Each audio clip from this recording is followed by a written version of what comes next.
Информационная служба Осетия ТВ. Главные темы выпуска. Практически все школьные и детские сады Северной Осетии возобновили свою работу после трехнедельного карантина. Количество школьников, отсутствующих из-за болезни, сократилось уже вдвое. Северостинские ученые создали порошок, который позволяет использовать топливо по несколько раз, превращая продукт сгорания обратно в горючее. Подробнее в материале Раи Зантиевой. Предаукционная выставка молодых художников приятно удивила ценителей искусства. В экспозицию вошли работы выпускников факультета искусств. Эти и другие темы далее подробно. 42 школы и 63 детских сада Северной Осетии возобновили сегодня работу после трехнедельного карантина. Проведенный мониторинг показал, что определяется динамика снижения заболеваемости гриппом и ОРВИ. Количество школьников, отсутствующих из-за болезни, сократилось вдвое. На сегодняшний день на уроки не ходят около 20% детей. Частично карантин в учебных заведениях тоже отсутствует. Как пояснили в мэрии города, вероятность того, что вынужденные каникулы продлят, минимальна. В настоящий момент, учитывая снижение суммарной заболеваемости в Республике Северная Осетия и Алания по ОРВИ и гриппу, возобновлен учебный процесс во всех образовательных учреждениях, то есть и в школах и детских садах в данный момент. Но если пошла тенденция к снижению заболеваемости, я думаю, что не будет тенденции к росту, потому что на период карантина в образовательных учреждениях проведены все противоэпидемические мероприятия, проведены генеральные уборки, проветривания. Дети были вовремя разобщены друг с другом. И я думаю, что такой картины не повторится.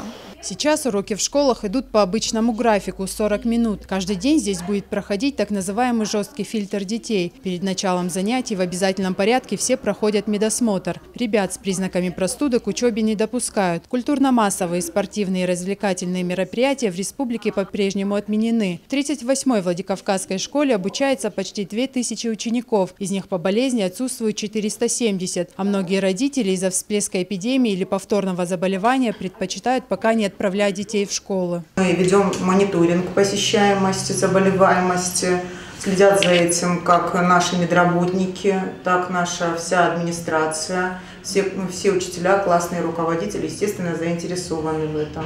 По поводу того, что много из программы пропущено, мы будем стараться наверстать. И думаю, у нас это получится к концу учебного года. Чтобы дети не отстали от школьной программы, возможно, будут менять учебные планы, говорит директор Марина Сланова. При необходимости учителя будут проводить дополнительные консультации для учеников. Кроме того, возможно, что за счет сокращения весенних каникул в школах прибавятся учебные дни. За это время дети смогут нагнать программу, считают педагоги. Рая Зантиева, Фатима Макиева, Евгений Маркин, Осетия ТВ. Поистине революционную разработку представили на суд научного сообщества исследователей из Северной Осетии. Они создали порошок, который позволяет использовать топливо по несколько раз, превращая продукты сгорания обратно в горючее. Ученые Республиканского центра физика и технологии наноструктур разработали особый катализатор на основе нанопорошка. Речь идет о метаноле. Это вид спирта, который используется в качестве горючего для болидов Формулы-1. Технология получения вещества держится в строжайшем секрете. Порошок можно использовать не только в автомобильной, но и химической и фармацевтической промышленности. Метанол – это очень эффективное топливо. И результатом сгорания этого топлива является вода и углекислый газ. Так вот, этот катализатор позволяет делать обратный процесс – преобразовывать углекислый газ и воду в метанол. То есть мы получаем некий замкнутый цикл, который позволяет нам экономить топливо до 40–50%. С помощью атомного силового микроскопа можно отследить рождение нового продукта. Новое сырье выращивается с помощью уникального оборудования, так называемого реактора роста. Своеобразная альтернатива нефти и бензину уже запатентована. Качество сырья довольно высокое. Сейчас его необходимо внедрять. Благодаря огромному интересу, проявляемому со стороны молодежи, у нас тут и определенный интеллектуальный потенциал накапливается. Соответственно, вот этот интерес международный к данной тематике исследований, он у нас расширяется. Ребята пишут статьи, которые публикуются в ведущих журналах мировых, не только российских. Вот. Уже прошла первая защита кандидатской диссертации, написанная на данную тематику. Современный центр нанотехнологий появился благодаря руководству Северо-Остинского госуниверситета. Лаборатория оборудована всей необходимой техникой. Именно это может привлечь молодежь к физике и естественным наукам. Уже сейчас в лаборатории работает 11 штатных сотрудников. Сейчас ученые центра проводят новые испытания разработанного катализатора, надеясь повысить его физические качества. Уже сейчас данное вещество превращает в метанол до 50% отходов. Новинка может стать сенсацией в сфере экономики, позволив значительно сократить расход горючего. Министерство образования и науки Северной Осетии выделило грант на дальнейшие испытания разработанного сырья, частично профинансировав исследовательские работы. Центр также сотрудничает с научными лабораториями Японии, Германии и США. Однако для массового производства порошка необходимы многомиллионные вливания. Сейчас Центр физика и технологий наноструктур занимается поиском инвесторов. Рая Дзантьева, Олег Рамонов, Осетия ТВ. В Союзе художников прошла предаукционная выставка молодых художников. На вернисаже представлены работы студентов, которые уже сейчас определяют тренды в североостинском искусстве. Картины насыщены эмоциональными красками, а техника выполнения, как и мотивы, оригинальна. Подобная выставка – своеобразный старт для молодого творца, возможность заявить о себе. Творческая конкуренция стимулирует молодежь показывать наиболее серьезные и зрелые работы с оригинальными образными решениями, содержащие глубокое и свежее высказывание о мире. Люблю рисовать с детства. Начала рисовать лет с 9.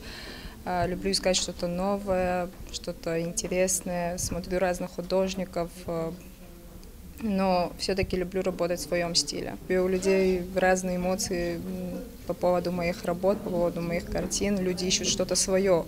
Они высказывают свою точку зрения, они находят что-то новое в моих картинах, нежели как бы вижу их я. Инициатор выставки – глава Гордумы Владикавказа Махарбек Хадарцев. Задача экспозиции – поддержать молодых художников и представить их творчество широкой публике. Выставка продлится до 8 марта, а уже 12-го все экспонаты, оценочная стоимость которых не превысит 15 тысяч рублей, будут выставлены на торги в администрации Владикавказа. Земфира Лолаева, Яна Гагиева, Михаил Безуглов, Осетия ТВ.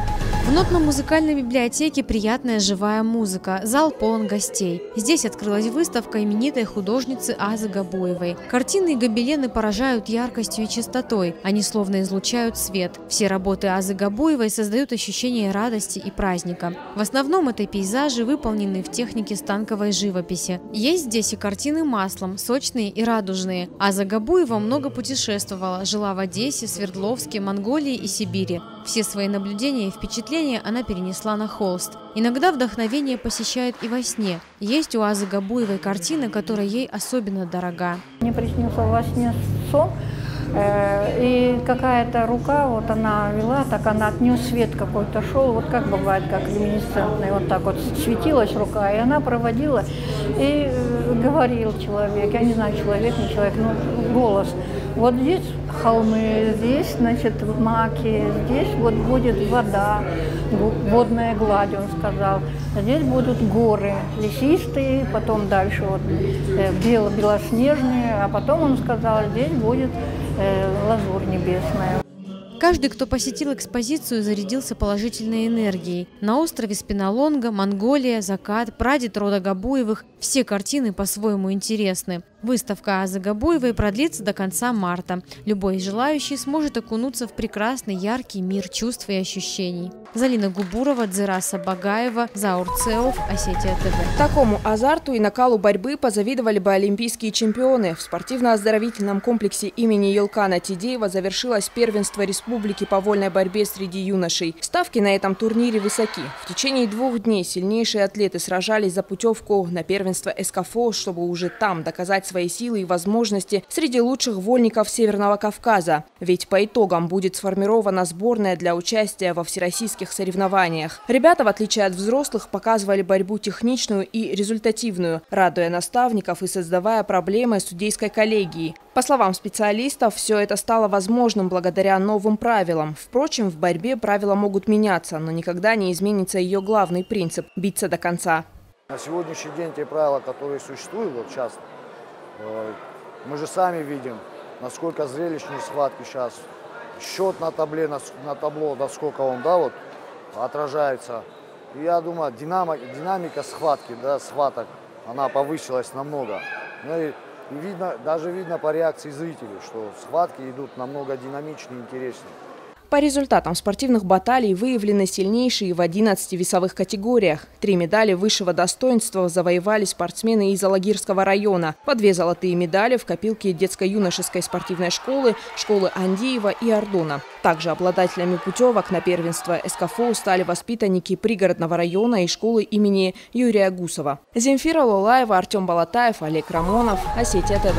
В Беслане стартовал первый этап чемпионата республики по мотокроссу. Заезды прошли на мотоциклах 5 классов. На трассе сошлись спортсмены со всех регионов Северокавказского федерального округа, а также мотогонщики из Владивостока, Белгорода и Краснодарского края. Всего около 100 человек в возрасте от 5 до 50 лет. Маленькие мотоциклисты бились за победу как настоящие чемпионы. Обгоняли, красовались перед зрителями, дрифтовали. А самые опытные гонщики уверены, чтобы удержаться в седле, нужно просто чувствовать свой мотоцикл. Сегодняшние гонщики первыми опробовали эту трассу. Трасса для спортсменов очень хороша. Значит, протяженность трассы около 2 километров. Ну, немножко, конечно, она недоработана, немножко надо еще на ней поработать, но, в общем, очень скоростная трасса, широкая, скоростная, соответствует стандартам даже для проведения чемпионатов России.